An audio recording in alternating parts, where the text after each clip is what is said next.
지금 유 위원장이 답변한 것들이 모두 다 맞습니다, 맞습니다, 맞습니다. 다 동의했어요. 보도 의도를 알 수 없는 상태. 이거 본인이 어떻게 판단해요? 실질적 아니 예고편으로 판단이 돼요? 공정하게 방송을 해? 이게 주관적인 판단 대상 아닙니까? 공정의 기준이 뭡니까? 대통령과 영부인에 관련된 일 이런 건 더 조심해야 돼요. 자, 이성우 지상파 방송팀장님 잠깐 나와주실까요? 2023년 9월 27일 자 카톡이고 보도가 됐기 때문에 우리 이성우 팀장님이 알고 계실 거라고 믿습니다. 예. 네, 본인이 보낸 카톡 맞죠? 예. 카톡 내용에 보면 부속실장이 왔다 가서 그로부터 들은 얘기를 해당 실무자에게 전달을 하는데 해당 실무자는 유희림 이해충돌 문제를 지적하는 글을 공개적으로 게시한 분이에요. 말씀 중에 보면 부속실장이 등장합니다. 김정한 부속실장 맞습니까? 맞습니다. 네, 이 카톡 내용이 사실이에요? 진짜로 부속실장한테 이런 얘기를 듣고 전달을 한 거예요? 당시에 들은 내용 그대로. 여기 보면 마지막 그 톡에 보면 징계받고 하는 거 좋진 않잖아요. 이 얘기가 협박으로도 들릴 소지가 있어요. 일단 그 당시 김정한 실장이 징계 이야기를 한 것은 맞으나 제가 네. 느낄 때에는 협박이라기보다는 걱정 쪽이 좀 가까워지고 있고. 네, 김정한 실장이 징계 얘기를 했는데 협박으로 본인은 이해하지 않았다. 당사자도 그렇게 느낄까요? 그 부분은 지금 잘 모르시겠죠? 예. 김정한 실장님, 왜 그러셨어요? 게시글을 올리는 거는 직원들의 자유일지인데 왜 그 부분을 내리라 마라 하고 징계 운운합니까? 기억으로는 그렇게 말하지 않았어요? 유일임 위원장이 시키던가요? 법과 관련된 대화한 적은 없습니다. 이게 유일임 씨 편들은 다 기억이 안 납니까? 박종영 감사실장님, 지난번 우리 과방위 전체회의 출석하셔서 이 문제가 사실이면 문제가 될 수 있다, 감사 대상이 될 수 있다는 취지로 말씀하셨어요. 그로부터 보름이 지났습니다.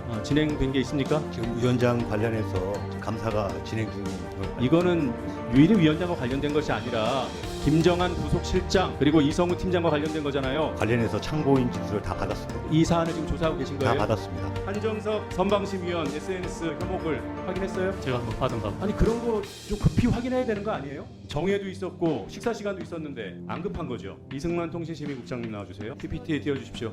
지금 카톡이 23년 11월 27일 이 톡은 이승만 국장이 보내신 게 맞다고 시인했죠. 그리고 이날 기준으로 어젯밤이니까 11월 6일 밤 11시 넘어서 유희림 위원장이 연락을 해오신 거예요. 긴급 안건으로 긴급 심의 안건을 올려야 된다라는 그런 지시를 했다고 표현이 되어 있습니다. 그리고 나서 해당 직원한테 톡을 보낸 시간을 보니까 이게 오전 새벽 5시 35분이에요. 이 시간에. 그러면 전날 밤 11시에 통화를 하고 이 새벽 5시 35분 요 사이에는 어떤 일이 있었습니까? 전화를 끊고서 바로 고현철 팀장한테 연락을 하면 잠을 못 자고 그냥 연락을 안 하고 고현철 팀장이 새벽 일찍 수영을 하는 걸 알고 있습니다. 그래서 그 시간에 맞춰갖고 보낸 겁니다. 그 사이에 유 위원장하고 다른 통화는 없었고요. 네, 맞습니다. 그 지시 받고 새벽에 조금이라도 일찍 연락을 하려고 서둘라고 이렇게 독촉을 했군요. 만약에 이제 안건이 올라가게 되면 1시 50분에 올라가게 됩니다. 네, 그 전에 해결을 해야 되기 때문에. 긴급심의 안건으로 올라가게 되면은 알겠습니다. 다음 PPT 보겠습니다. 뭐 이런 대화를 하다가 오전 8시 3분에 본 기사, 명품백 관련된 예고됐던 그 본 기사가 밤 9시에 공개된다고 하니까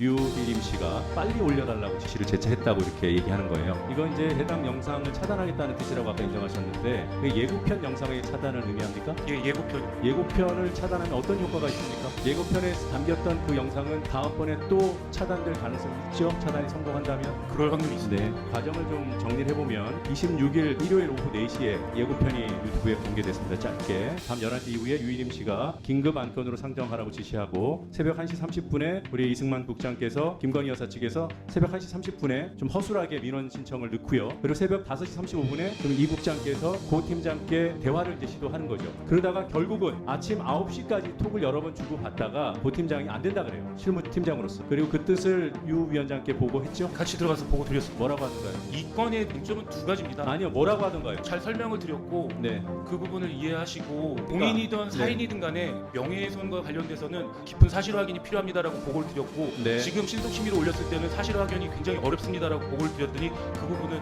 수용하셨어요? 생각을 바꾸셨습니다. 예, 네, 그래서 뭐 경로했거나 이런 과정은 없었다. 제가 보기에는 좀 없었습니다. 네, 그 이후에 고 팀장이 지방 발령이 났던데 무관하다고 보십니까? 저는 그 부분에 대해서는 알지 못합니다. 유희림 증인, 예. 그 한정석 선방심의원 SNS 혐오글 앞서서는 전문을 못 봐서 판단을 못 하겠다고 했어요, 그렇죠? 예. 그리고 지금 몇 시간이 지났는데 이 밤까지도 별로 확인할 노력을 안 하셨고요. 아니 뭐 궁금하면 찾아봅니다. 10분만 있어도. 아니 그러니까 뭐 밀린 들어보세요. 근데 명품백은 예고만 나와도 득달같이 긴급 안건으로 심의해야 된다고 해요. 같은 통신인데 이게 이중잣다라는 겁니다. 그 PPT 좀 보시겠습니다. 앞서서 우리 여당 의원께서 질의한 거에 대해서 지금 유 위원장이 답변하는 것들이 모두 다 맞습니다, 맞습니다, 맞습니다. 다 동의했어요. 보도 의도를 알 수 없는 상태. 이걸 본인이 어떻게 판단해요? 실질적 악의, 예고편 거부 판단이 돼요? 무분별하게 방송을 해? 이게 주관적인 판단 대상 아닙니까?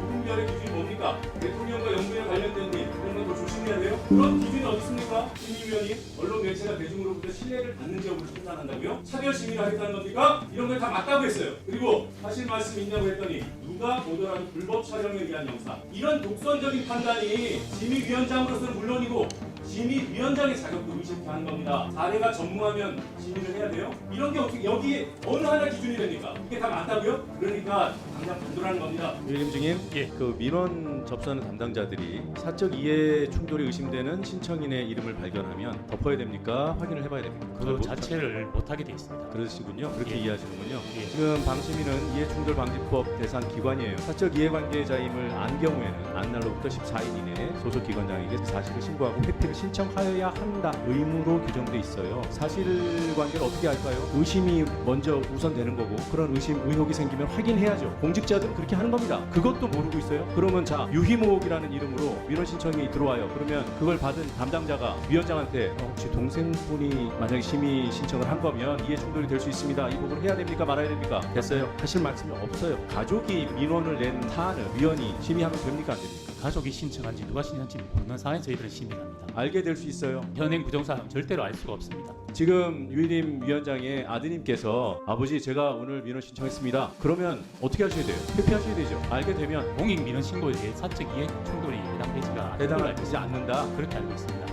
그래서 방심위 직원은 해임까지 됐습니까? 대법원에서 해임이 정당하다고 하고 그래서 방심위원장, 방심위원들이 그 직원한테 민원을 내라고 시키고 그걸 수행했고 그게 들켜서 해임당했는데 그건 문제가 안 된다고요? 됐습니다. 다른 말이 되는 얘기를 해야죠. 다른 사람 몰래 자. 대리 민원을 신청합니다. 그런 궤변은 듣고 싶지 않아요. 우리 여당 의원들께서 이 정보 유출 문제 굉장히 심각하게 보셔요. 그럴 수 있다고 봐요. 정보 유출도 하면 안 되는 거니까. 그런데 이것이 이해 충돌, 사적 이해관계 충돌을 규명하는 그런 공익의 범위인지 아닌지 따져봐야 되는 거잖아요. 정보 유출이 있어요. 의심이 돼요. 뭐 IP 유출이 된 것 같아요. 수사하고 조사하십시오. 문제는 왜 유일임 위원장의 가족과 지인이 이렇게 집단으로 동시다발적으로 특정 사안에 대해서 민원을 냈고 결과적으로 거기에 유일임 위원장이 참석을 해서 심의 의결에 참여를 했냐 이 문제 아닙니까? 이게 정보 유출 규명하는 거랑 이거 규명하는 거랑 뭐가 충돌이 돼요? 왜 선택적으로 보십니까? 둘 다 찾아내야죠. 근데 왜 개인정보 유출만 수사하고 문제가 있다고 하고 유일임 위원장 뒤에 계신 분들은 그것만 고발하고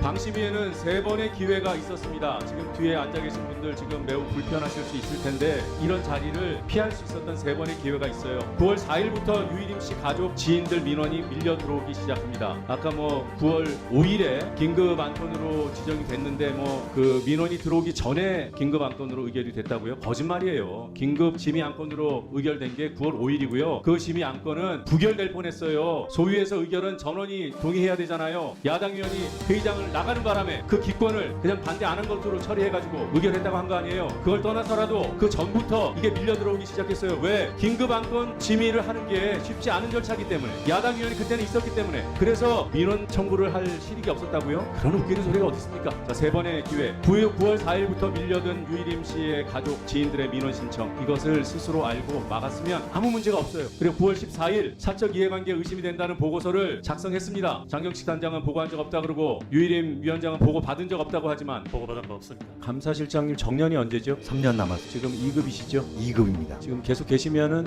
역할을 하시면서 이제 승진 기회가 이제 한 번 남은 건가요, 그러면? 개인적인 신상에 대해서 물어보시는 거는 좀 아니, 대답하기 그러니까 2급에서 어렵습니다. 1급으로 승진할 기회가 있는 건가 없는 건가 여쭤보는 거예요. 이게 개인 신상에 관한 것인지 어떻게 인사는 판단하십니까? 제가 결정할 문제가 아니기 때문입니다. 그러니까 가능성이 있냐고요. 본인은 2급으로 끝이에요? 1급이 될 수 있어요, 없어요? 방심위 조직 구조를 제가 몰라서 여쭤보는 거예요. 여기 지금 현재로서는 최고위직이라 2급까지밖에 안 되는 건지 1급도 가능한 건지 여쭤보는 거예요. 인사권자가 가능한 아니 본인이 가능한 건지 여쭤보는 게 아니라 방심위 조직 안에서 1급이 나올 수 있냐고 여쭤보는 겁니다. 최저 연수가 지나면 평가의 대상이 들어갈 거라고 생각합니다. 그 인사권을 지금 누가 쥐고 있습니까? 위원장이 인사권자시. 그런 사람을 대상으로 감사를 하는 것이 남들 보기에 오해의 여지가 있다고 보지 않아요? 법상 그다음에 우리 내부 규칙상 감사실장이 이해충돌 담당과도 맞게 지정되어 있습니다. 들어가십시오. 유일임 증인 방심위원은 이해충돌이 아예 불가능 불가능하다고 생각하시는 거더군요. 아까 답변을 들어보니까 어떤 경우에 이해 충돌이 되는 겁니까? 그러면 예를 들면은 민원이든 뭐든 뭔가 계약이나 금전적 이익이 있어야지 이해 충돌 방지. 금전이 아니면은 성립이 안 된다. 일반 민원인들이 공익적 PPT 민원인들이 보시겠습니다.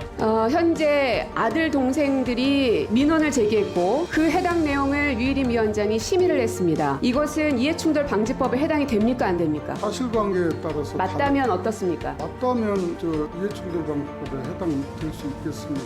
네, 김홍일 전 위원장은 법률가 출신이죠. 여기 금전거래 얘기 어디 나옵니까? 핵심은 가족 지인의 민원 제기를 본인이 알았느냐 여부입니다. 알고도 했으면 이해충돌 당연히 되죠. 그걸 부인하는 상황에서 어떻게 대화가 됩니까? 억울해하지 마시기 바랍니다. 앞서 우리 여당 의원님들께서 정보 유출이 본질이다 이런 말씀하셔서 제가 문제가 있으면 수사하면 된다 하고 있지 않나. 핵심은 지금 민원 사주 의혹에 대해서만 수사를 안 하고 있는 점이라고 말씀드렸습니다. 보도가 본질이라는 말씀도 하셨어요. 문제 있는 보도도 심의해야죠. 심의하잖아요. 수사도 하잖아요. 그런데 왜 해당 보도의 민원 신청이 이렇게 이상하냐고 묻는 겁니다. 왜 위원장의 가족들 지인이 무더기로 수십 명이 한꺼번에 특정 시기에 같은 사안으로 민원을 제기하냐고 아주 상식적인 질문을 드리는 거예요. 이걸 어떻게 문제가 없다고 얘기할 수 있어요? 이걸 좀 제대로 밝히자는 겁니다.